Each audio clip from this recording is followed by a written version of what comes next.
اور یہ بات یاد رکھیں، جس کا مرتبہ بڑا ہوتا ہے اس کا امتحان بھی بڑا ہوتا ہے۔ انسانوں کے اندر، میں عوام کی بات کر رہا ہوں، خواص کی نہیں، خواص میں تو انبیاء کرام علیہم الصلاۃ والسلام ہیں۔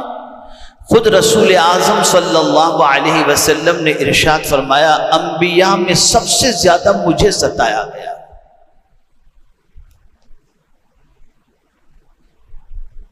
میرے بعد دیگر انبیاء، یعنی پہلے ان کو بھی ستایا گیا، لیکن سب سے زیادہ حضور کو ستایا گیا۔ اور پھر حضور صلی اللہ علیہ وسلم نے ارشاد فرمایا، جو بھی اس راستے پر چلے گا اسے ستایا جائے گا۔ دین کے راستے پر چلنا اور سیدھے راستے پر چلنا یہ آسان کام نہیں ہے، اس میں امتحان ہوتا ہے۔ اسی کو قرآن مقدس میں اللہ عز و جل نے ارشاد فرمایا، احسب الناس ان یترکوا ان یقولوا آمنا وہم لا یفتنون، کیا لوگوں نے یہ گمان کر لیا کہ اتنا کہنے پر چھوڑ دیے جائیں گے کہ ہم ایمان لائے اور ان کا امتحان نہیں ہوگا؟ پتہ چلا کہ معمولی چیز نہیں ہے مومن ہونا، مومن بہت بڑی ڈگری ہے۔ اس سے بڑی ڈگری کیا ہو سکتی ہے کہ جس ڈگری کے عوض میں ڈائریکٹ جنت ہی مل جاتی ہو۔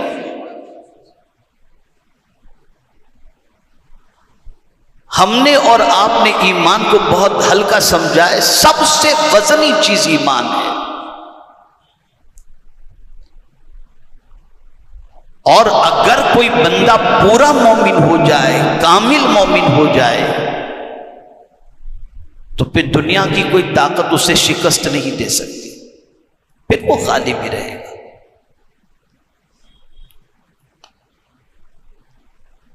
آج ہماری پوزیشن بھی یہی تو ہے کہ نام ہی کے صحیح ہم کہتے ہیں ہم تو مسلمان ہیں، پھر ہم پر آزمائش کیوں؟ تو قرآن کہتا ہے اتنا کہنے پر نہیں چھوڑ دیے جاؤ گے، ہم تمہارا امتحان لیں گے کہ تم اپنے آپ کو اتنا بڑا کہہ رہے ہو کہ ہم مسلمان ہیں، ہم مومن ہیں، تو اتنا کہنے پر تمہیں چھوڑ نہیں دیا جائے گا، ہم تمہیں آزمائیں گے کہ ذرا دیکھیں تو صحیح کہ تم ایمان کے لیے کتنی قربانی دیتے ہو، تم ایمان کے لیے کیا سیکریفائس دیتے ہو۔ اور پھر پروردگار نے تاکید کے ساتھ فرمایا کہ تم سے پہلے بھی جتنوں نے ایمان کا دعویٰ کیا ہم نے سب کا امتحان لیا۔ وَلَقَدْ فَتَنَّا الَّذِينَ مِن قَبْلِهِمْ فَلَيَعْلَمَنَّ اللَّهُ الَّذِينَ صَدَقُوا وَلَيَعْلَمَنَّ الْكَاذِبِينَ۔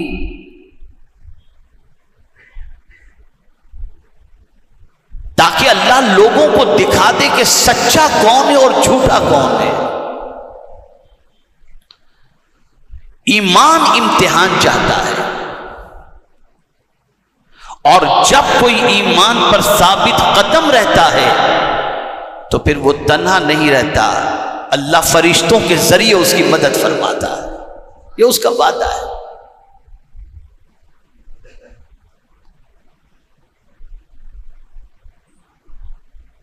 تو جہاں ایمان ہوگا وہاں امتحان ہوگا، ایمان کے ساتھ امتحان لگا ہوا ہے۔ اس لیے کہ آپ دیکھیں ہمارا اور آپ کا ایمان کیا، ہم سب کا ایمان میزان کے ایک پلڑے میں رکھا جائے اور امام حسین کا ایمان ایک پلڑے میں رکھا جائے تو ان کا ایمان ہم سے بھاری نظر آئے گا، لیکن امتحان ہوا نا، کتنا سخت امتحان۔ تو جتنے بھی انبیاء کرام علیہم الصلاۃ والتسلیم تشریف لائے ان سب کو امتحان کی وادیوں سے گزرنا پڑا، سب کو امتحان کی وادیوں سے۔ اور جو جتنا زیادہ دیندار ہوگا اس کا امتحان اتنا ہی سخت ہوگا کہ دیکھیں یہ اپنے راستے پر قائم رہتا ہے یا ہٹ جاتا ہے، اس کو ذہن میں رکھیے گا۔ تو اگر نماز پڑھنے کے بعد، روزہ رکھنے کے بعد، حج کرنے کے بعد، داڑھی رکھنے کے بعد، شریعت پر چلنے کے بعد اگر امتحان ہو اور آپ پریشانی میں ہو تو گھبرانا نہیں، یہ سمجھ لینا کہ اللہ امتحان لے رہا ہے کہ مجھے چھوڑ کر کہیں اور تو نہیں جا رہا ہے. جیسا کہ کچھ لوگ چھوڑ دیتے ہیں، نماز بھی چھوڑ دی، دوسرے کام بھی چھوڑ دیے، جب کہتے ہیں کہ یہ راستے پر رہ کر اتنا امتحان ہے تو کیا کریں گے. ایک واقعہ عرض کرتا ہوں. پہلے کے زمانے میں پیر بھی ایسے تھے اور مرید بھی ایسے تھے، بڑے پہنچے ہوئے مرید ہوتے تھے اور پیر بھی بڑے پہنچے ہوئے ہوا کرتے تھے. تو ایک پیر صاحب اپنے مرید کے ساتھ جا رہے تھے، ایک دریا کے کنارے پر پہنچے. پیر صاحب نے مصلی بچھایا، دعا کے لیے ہاتھ اٹھا دیا، یا اللہ یا اللہ یا رب یا رب یا رب، اس طرح سے پکار رہے. غیب سے آواز آتی ہے، تیری دعا میں قبول نہیں کرتا. اب جو مرید تھا نا، اس نے بھی سن لیا کہ غیب سے آواز ہے، پہنچے ہوئے مرید ہوتے تھے نا. اب تو پیری مریدی کا مقصد بھی جدا ہے. ایسا پیر ڈھونڈو جو مالدار بنا دے، جس کے تعویذ سے سیدھا ایک دم بالکل کڑکا پتی میں سے کروڑ پتی بن جائے. اور ڈھونڈتے ہیں بالکل، اسی لیے جاتے بھی ہیں. کوئی اس لیے پیر بناتا نہیں کہ خدا تک پہنچا دے، بس ہر آدمی پیر اس لیے بناتا ہے الا ماشاء اللہ کہ مالدار بنا دے، میرا یہ پرابلم سالو ہو جائے بس. پہلے کے لوگ مرید بھی اس لیے بنتے تھے اور پیر بھی اس لیے تھے جو خدا سے ملا دے. یہ جملہ یاد رکھیے گا، سچا پیر وہ ہے جو مرید کی جیب پر نہیں، مرید کے دل پر نظر رکھتا ہو. اس کو ذہن میں رکھیے گا. خیر، تو مرید نے بھی سن لیا کہ اللہ نے فرمایا کہ تیری دعا کیا قبول کروں، تیری دعا میں قبول نہیں کرتا. اب مرید نے سننے کے بعد پیر صاحب کو کہا، حضرت کیا فائدہ دعا مانگ کر، جب اللہ قبول ہی نہیں کرتا تو دعا مانگ کے کیا فائدہ. اب جواب سنیے پیر صاحب کا. پیر صاحب نے فرمایا، اس کے علاوہ بھی کوئی خدا ہو تو مجھے بتا، اس سے مانگو. اس نے کہا نہیں، خدا تو ایک ہی. کہا پھر وہ کیا کہتا ہے مجھے اس کی فکر نہیں ہے. اس نے مجھے کہا مجھ سے مانگو، میں تو اس سے مانگتا رہوں گا. اللہ کو یہ جواب اتنا پسند آیا کہ آواز آتی ہے، میرے بندے تو جس کے لیے دعا کرے گا میں تیری دعا کو قبول کروں گا. یہ ہے ثابت قدمی، یہ ہے استقامت.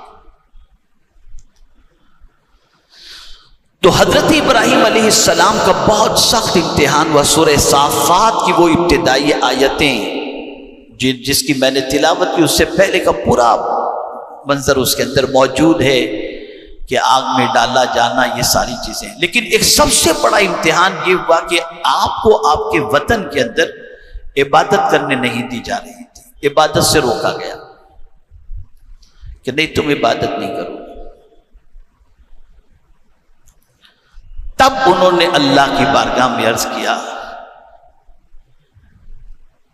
اور انہوں نے کہا، انی ذاہب الی ربی سیہدین، میں اپنے رب کی طرف جانے والا ہوں، ان قریب وہ مجھے راستہ دکھائے گا. یہاں ایک مسئلہ مفسرین بیان کرتے ہیں کہ اگر کسی زمین پر تم کو عبادت سے روکا جاتا ہو اور عبادت کرنا تمہارے لیے دشوار ہو جائے تو ایسی سچویشن میں اس جگہ کو چھوڑ دینا، یہ بھی حضرت ابراہیم کی سنت مبارکہ ہے. اور چھوڑنے پر ایسا نہیں ہے کہ تمہیں محروم رکھا جائے گا، نہیں، بلکہ تم اگر اللہ کی بندگی کے لیے اپنا سب کچھ چھوڑ کے نکل گئے تو اللہ تعالیٰ جتنا چھوڑے ہو اس سے زیادہ تمہیں عطا فرما دے گا. لیکن چھوڑنا صرف اس لیے ہو کہ تمہیں بندگی سے روکا جا رہا ہو، تم کھل کر اللہ کی بندگی نہیں کر سکتے، تو ایسی سچویشن میں تم وطن چھوڑ سکتے ہو، علاقہ چھوڑ سکتے ہو. اور سب سے پہلے ہجرت کرنے والے حضرت ابراہیم علیہ السلام.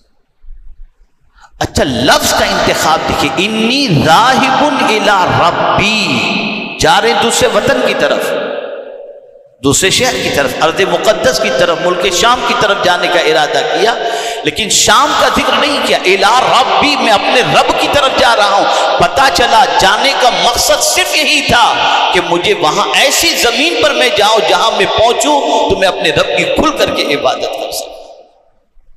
تو تو یہ عبادت کے لیے جانا بھی رب ہی کی طرف جانے کے مترادف ہے۔ ان قریب میرا رب مجھے راستہ دکھائے گا۔ اور پھر جب آگے کا جملہ دیکھیں قرآن مقدس میں، ایک آدمی کسی اجنبی علاقے میں جائے یا کسی علاقے میں جائے سب کچھ چھوڑ کر، تو اس کے دل کو بہلانے کے لیے کوئی تو ہونا چاہیے۔ تو سب سے بڑا کھلونا، سب سے بڑی انسیت کی چیز کیا ہے؟ اسی کا ذکر آگے قرآن شریف کے اندر حضرت ابراہیم کی فکر بیان کرتی ہے۔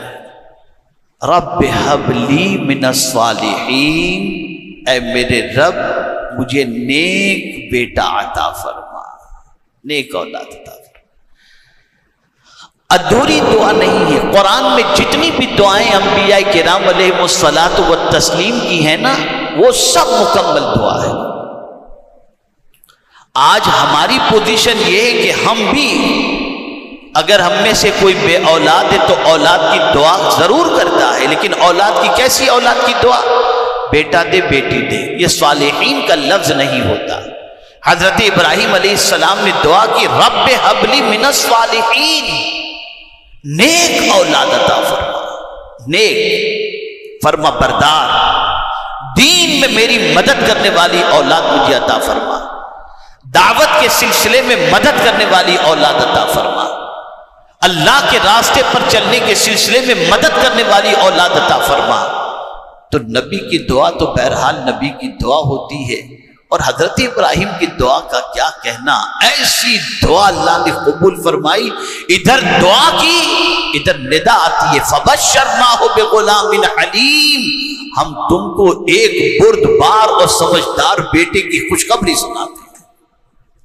فوراً جواب آ گیا۔ ہر اولاد آنکھوں کی ٹھنڈک نہیں ہوتی، ماتھے پہ کلنگ بھی ہوتی ہے، اور دل کا جو ہے دل کی دھڑکن بھی تیز کرنے والی ہوتی ہے۔ اسی لیے جب کبھی اولاد کے لیے دعا کریں تو رب حب لی من الصالحین دعا کریں کہ اے اللہ مجھے نیک اولاد عطا فرما۔ یہاں ایک بات سمجھ میں آئی کہ اللہ عز و جل کی بارگاہ کے اندر کسی چیز کی کمی نہیں۔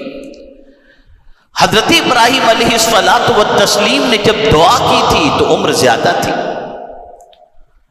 اور آپ کے یہاں حضرت اسماعیل کی ولادت ہوئی تو آپ کی اہلیہ کی عمر بھی زیادہ تھی، 80 کے قریب قریب کم و بیش تھی، اور آپ بھی ضعیف ہو چکے تھے، لیکن دعا کی آپ نے، نیک اولاد کی دعا کی۔ یہاں جو چیز سمجھنے کے لائق ہے وہ یہ ہے، اللہ کے لیے کوئی چیز بھی امپاسبل نہیں ہے۔ تم خود کو نہ دیکھو، خدا کو دیکھو، وہ کتنی قوت والا ہے، اس کے لیے کوئی چیز امپاسبل نہیں ہے۔ اور یہ جو آج آدمی لڑکھڑا جاتا ہے بعض چیزوں کے اندر اور مایوس ہو جاتا ہے، اس کی وجہ یہ کہ وہ اللہ کی قدرت کو نہیں جانتا۔ اس کی قدرت بہت عظیم ہے، اور نہ جاننے کی وجہ یہ کہ اپنے رب کی شان نہیں جانتا، اس کا مقام نہیں جانتا۔ اور مقام تو آپ اور ہم کیا سمجھ سکیں گے اور جان سکیں گے، لیکن وہ کتنا عظیم قدرت والا ہے اس کو سمجھنا ہو تو سمجھو۔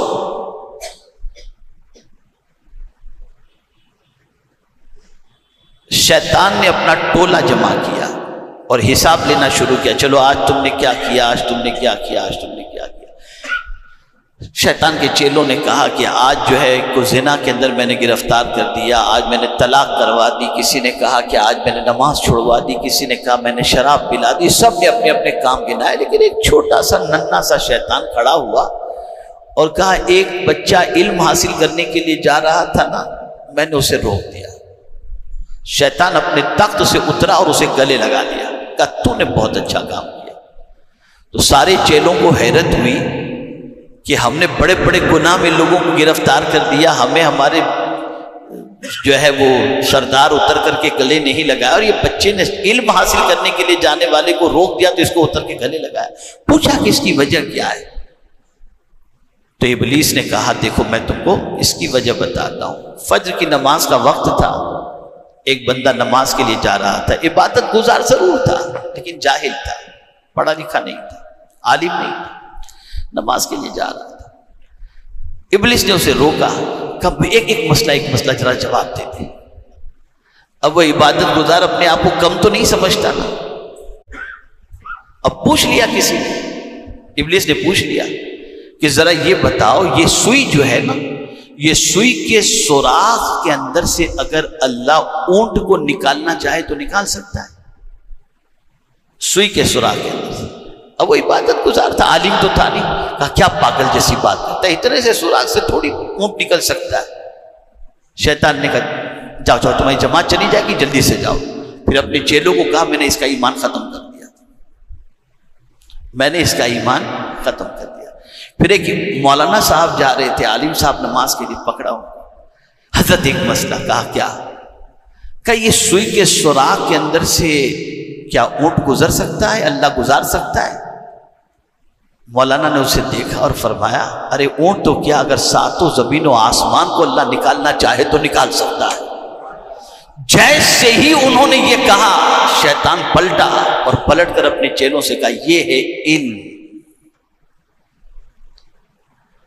یہ علم حاصل کرنے والا آگے چل کر خود بھی بچتا ہے اور لوگوں کو بھی بچاتا ہے.